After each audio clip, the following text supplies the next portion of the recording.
primeira é o chamado transconstitucionalismo, tratado pelo professor Marcelo Neves, que vai justamente trazer a teoria dos estudos sociais para o campo da Constituição. Então, o transconstitucionalismo não vai se confundir, por exemplo, com o constitucionalismo transnacional, como, por exemplo, a União Europeia. Mas então, o que significa o transconstitucionalismo? É o entrelaçamento de ordens jurídicas distintas, não somente constitucionais, mas locais, regionais, transnacionais, internacionais ou supranacionais. Então, temas de direitos fundamentais, temas de direitos humanos, que são os contidos em mais de uma corte e que se tornam quase como uma unanimidade.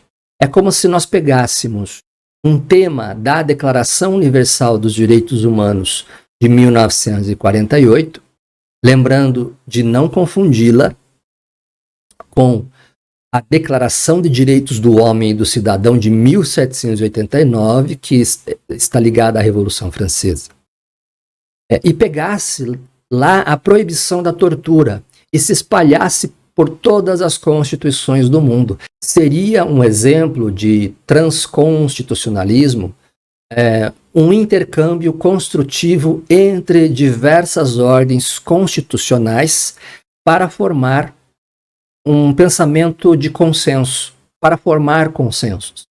Então, vamos ver aqui que o professor Marcelo Neves vai beber nas fontes, por exemplo, da teoria da autopoiese, de Humberto Maturana e Francisco Varela, que são dois biólogos chilenos, e eles vão construir a teoria da autopoiese. O que é isso? São sistemas biológicos fechados, que não possuem intercâmbio com o exterior, e então esses sistemas precisam se abrir para que possa haver uma troca de informações entre esses sistemas para que haja uma evolução. É assim que a natureza funciona.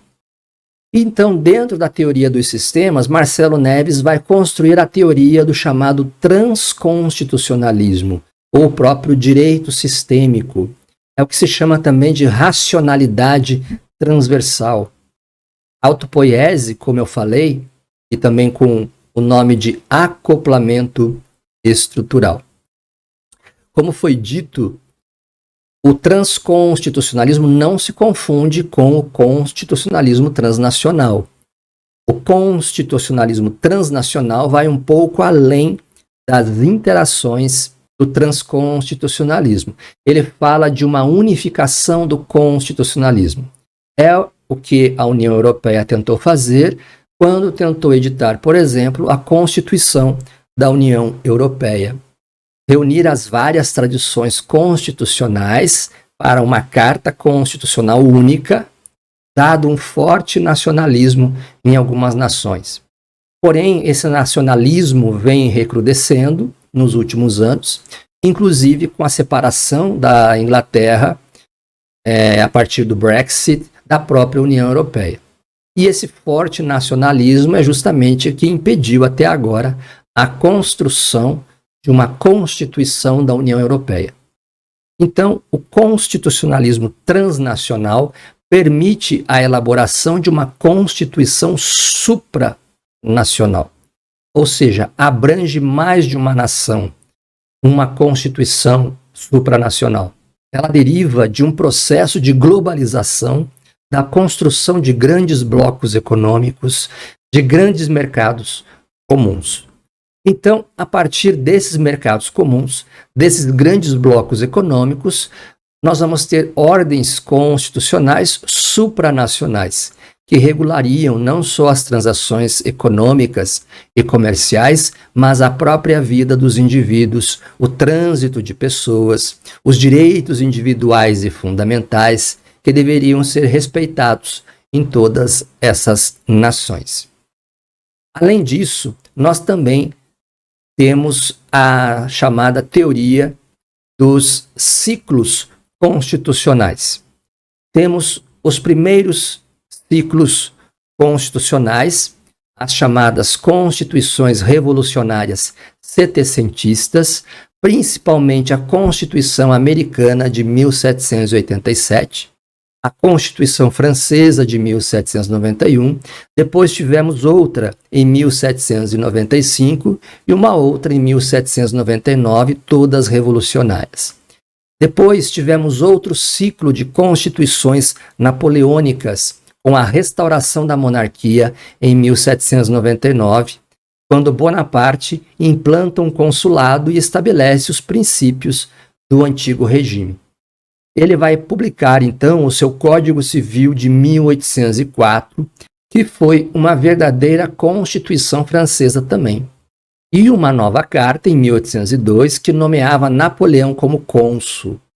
Depois houve as Constituições legitimadoras da Restauração, no período de 1815 a 1830, com fortalecimento do poder legislativo, tendo como característica o fortalecimento justamente do poder legiferante, o sufrágio universal, os direitos de liberdade, os direitos civis, que são consagrados nessas constituições e, inclusive, a nossa Constituição brasileira de 1824 se consagrou como uma que trouxe diversos direitos individuais. Entretanto, ela não citou uma única palavra sobre a escravidão, e isso é um paradoxo, já que a nossa primeira Constituição, a de 1824, e que durou 67 anos, ela foi considerada uma Constituição liberal. Porém, ela tenha mantido o sistema escravocrata nacional até 1888, com a abolição, e somente em 1891 é que nós vamos ter uma Constituição verdadeiramente liberal, afastando o fantasma da escravatura. E podemos ver até hoje as notícias de jornal que existiam naquela época, por exemplo, de vendas e anúncios em classificados desses jornais, como, por exemplo, venda de escravos, venda de um menino negro assim, uma jovem mestiça boa para a cozinha, e uma característica de mercadoria que colocava todos os seres humanos como escravos na condição de coisa naquele período. Então, apesar da Constituição de 1824 ser liberal, não falou uma única palavra, não tratou em nenhum artigo sequer sobre a escravidão.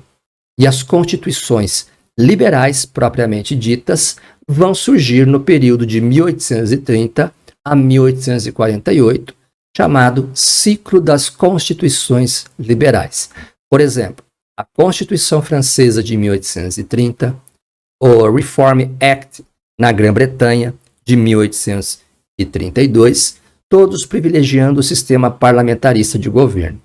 Além disso, temos depois o ciclo das Constituições Democráticas de 1848 a 1918, e são aí a Constituição Francesa de 1848, a dinamarquesa de 1849, a holandesa de 1837, que admitiam progressivamente direitos a classes sociais excluídas. Aqui ainda não falamos da Constituição de Weimar de 1919, que vai entrar no chamado constitucionalismo social. O constitucionalismo social abrange os direitos de igualdade material, ou seja, os direitos de segunda dimensão ou geração, como a Constituição Brasileira de 1934, aí sim a Constituição de Weimar de 1919, na Alemanha, e nós temos então o chamado constitucionalismo social, que tenta estabelecer o chamado estado de bem-estar social, chamado de welfare state. Também a Constituição Mexicana de 1917 tenta incluir diversos direitos trabalhistas, mas não obteve tanto sucesso quanto a Constituição de Weimar de 1919. E ela consolida o quê? Uma série de avanços que vem desde a República de Bismarck, na Alemanha, no final do século XIX, estabelecendo uma série de direitos sociais. E a nossa Constituição de 1934 também estabeleceu uma série de direitos sociais de segunda geração ou dimensão. Pois, na verdade, não é possível ter uma real liberdade se você não tem condições materiais mínimas de exercer essa liberdade. Essas condições mínimas são, por exemplo, condições de moradia, de alimentação, de educação, até para exercer o seu direito de voto. Lembrando que a nossa Constituição, ainda de 1891 e de 1824, eram constituições censitárias, ou seja, o voto era censitário. Apenas aqueles que detinham determinado poder econômico poderiam exercer o direito de voto. Depois, nós temos as chamadas constituições da democracia racionalizada, no período entre guerras, entre a Primeira Guerra e a Segunda Guerra mundiais.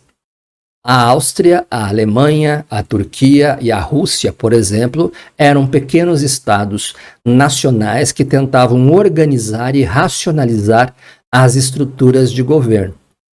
Após o Tratado de Versalhes de 1919, que impôs pesados tributos sobre a Alemanha, vencida, e que também estabeleceu a Liga das Nações, surge então esse movimento dos países vencedores da guerra, que procurou reunir as potências após a Primeira Guerra, no sentido de evitar um segundo conflito, que, como nós sabemos, não deu certo, já que a Segunda Guerra Mundial eclodiu em 1º de setembro de 1939.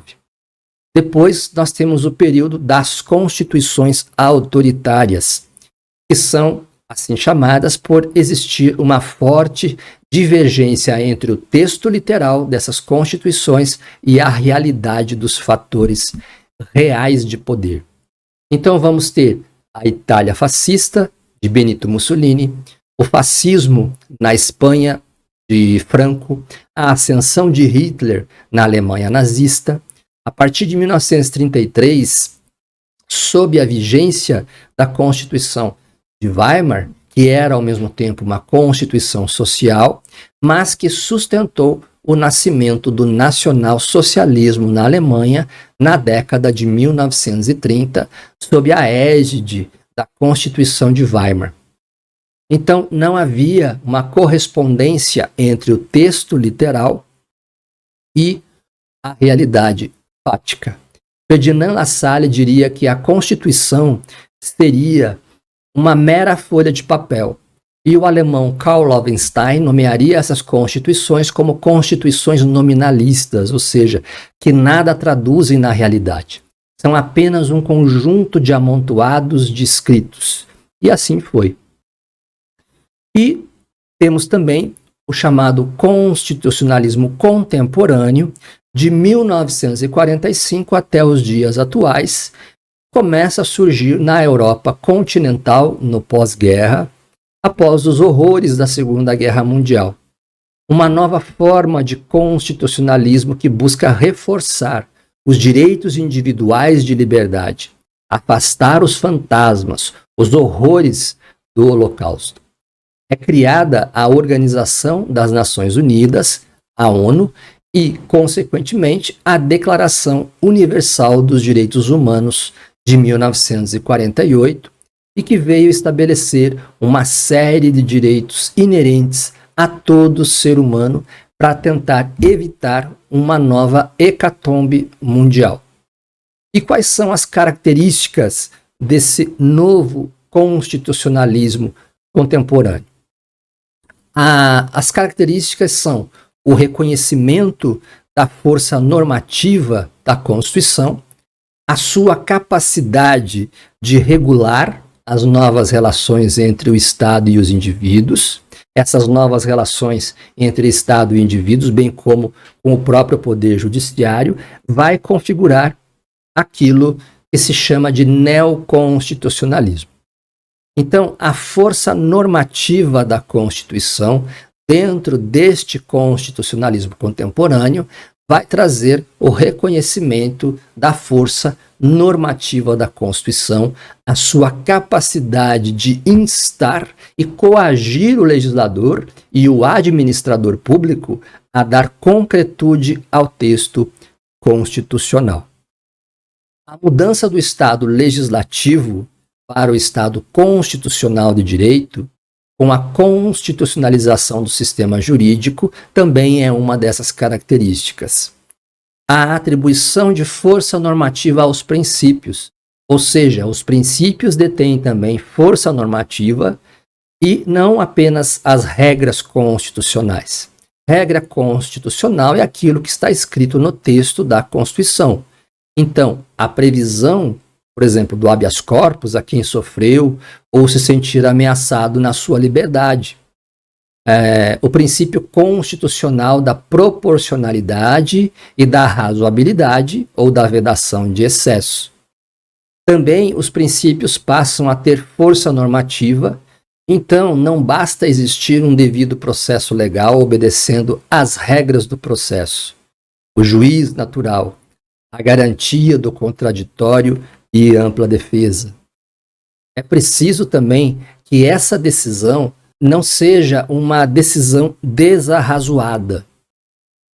É preciso que ela seja proporcional, seja adequada do ponto de vista da razoabilidade. E quem vai escrever muito bem sobre a proporcionalidade e a razoabilidade é Virgílio Afonso da Silva, num texto chamado O Proporcional e o Razoável, em que ele vai discutir sobre razoabilidade e proporcionalidade.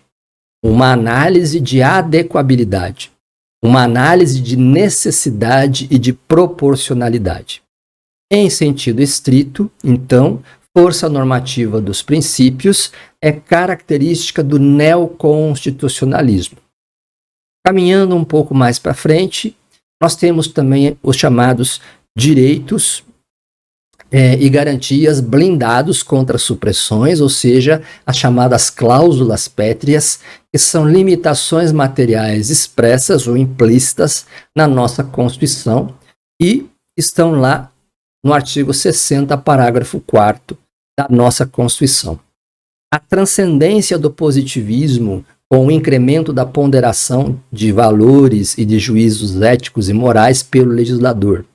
Mas o que é, então, essa ponderação de valores? Ao invés de se aplicar uma norma por subsunção, ou seja, eu pego uma norma e tenho um fato do mundo real e eu incido essa norma sobre o fato para que então possa aplicar o direito. Mas na ponderação de valores, eu pego princípios de igual estatura ou de igual valor para dirimir questões de conflito aparente de direitos fundamentais. Quando nós vamos estudar os princípios da Constituição, nós dizemos que o princípio da unidade da Constituição trabalha com a ponderação de valores. No constitucionalismo, trabalha-se então com a ponderação de valores ao invés da mera aplicação da norma ao caso concreto. A ponderação de juízos éticos e morais pelo julgador, retirando-os do campo puramente filosófico. Então, ao contrário do que dizia ou do que definia Hans Kelsen, as questões morais, as questões de ordem ética, elas devem ser sopesadas também pelo juiz.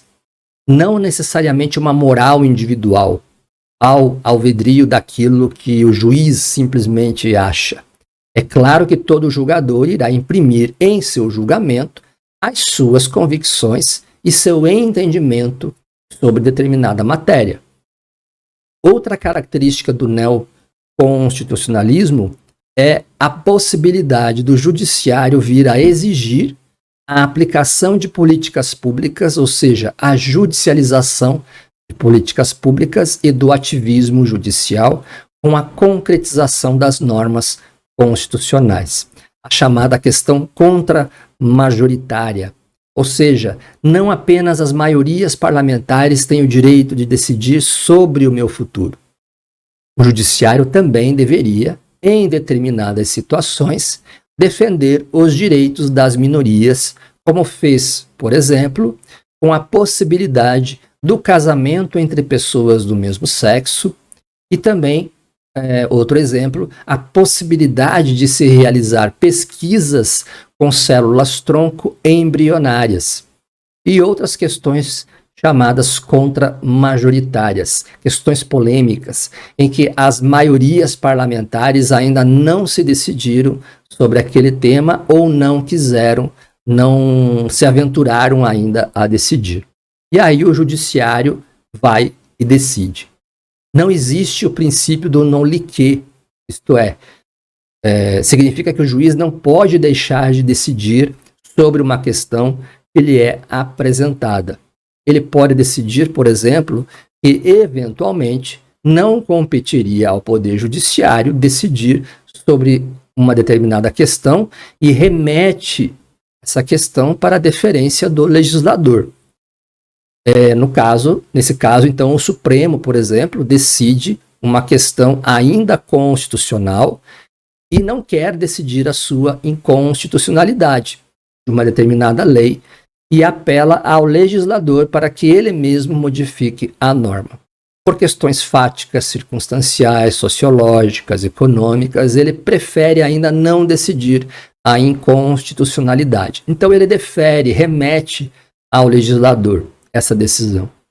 Mas dentro da teoria do neoconstitucionalismo, com a judicialização, com o maior protagonismo do poder judiciário, por exemplo, da judicialização das políticas de saúde. Como exemplo, nós temos o deferimento de remédios que ainda não foram regulados pela Anvisa, mas ainda há uma série de procedimentos, por exemplo, na STA 195, a suspensão de tutela antecipada, 195, o Supremo Tribunal Federal deferiu uma série de requisitos para que possa ser deferida a requisição de medicamentos que ainda não foram aprovados pela Anvisa. Então, este é um exemplo de judicialização de políticas públicas características do neoconstitucionalismo. Também temos o chamado constitucionalismo do futuro, uma ideia do argentino José Roberto Dromi, que é uma espécie de constitucionalismo vindouro, de um vir a ser. O constitucionalismo do futuro consiste numa perspectiva de direito constitucional a ser implementada após o neoconstitucionalismo. Prega a consolidação dos direitos humanos de terceira dimensão, fazendo prevalecer a noção de fraternidade e solidariedade. Trata-se da constituição do porvir, calcada na esperança de dias melhores, um verdadeiro constitucionalismo altruístico.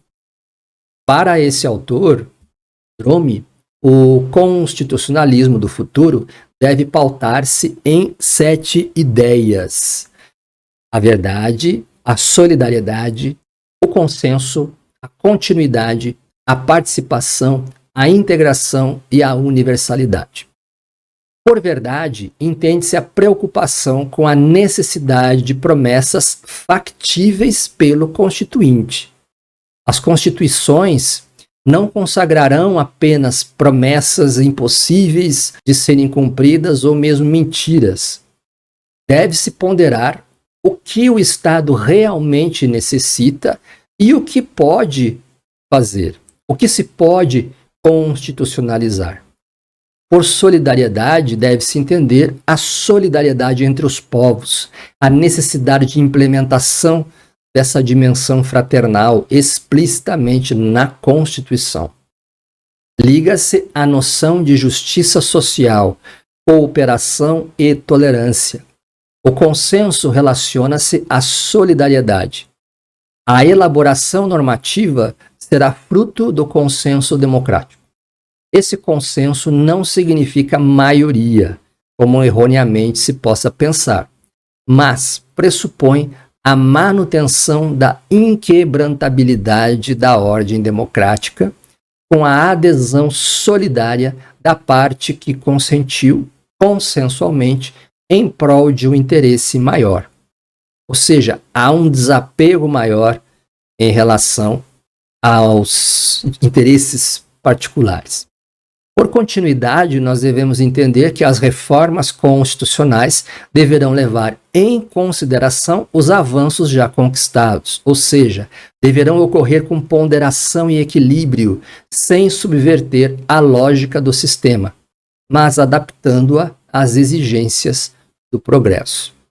A participação refere-se à efetiva participação dos corpos intermediários da sociedade, consagrando-se às ideias de democracia participativa e do Estado democrático de direito. O povo, então, será convocado a participar de forma ativa, integral, equilibrada e responsável nos negócios do Estado.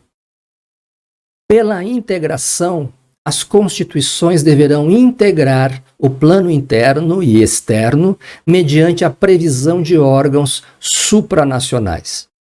Trata da integração espiritual, moral, ética e institucional entre os povos. Através da universalidade, a Constituição do futuro dará primazia aos direitos fundamentais internacionais, confirmando o princípio da dignidade da pessoa humana, por exemplo, e banindo todas as formas de desumanização que trata de verdade, solidariedade, consenso, continuidade, participação, integração e universalidade. Bem, eu espero que vocês tenham gostado dessa aula. Nós encerramos aqui, então, o nosso curso, o primeiro módulo do nosso curso. Em breve vocês terão um segundo módulo e vou deixar, junto com essas aulas também, uma outra aula com questões de concursos, em que eu vou trabalhar juntamente com vocês, passo a passo, questão a questão, sem questões de concursos, para que a gente possa compreender um pouco mais essa teoria agora na prática, através de questões de provas. Muito obrigado e a gente se vê. Até lá.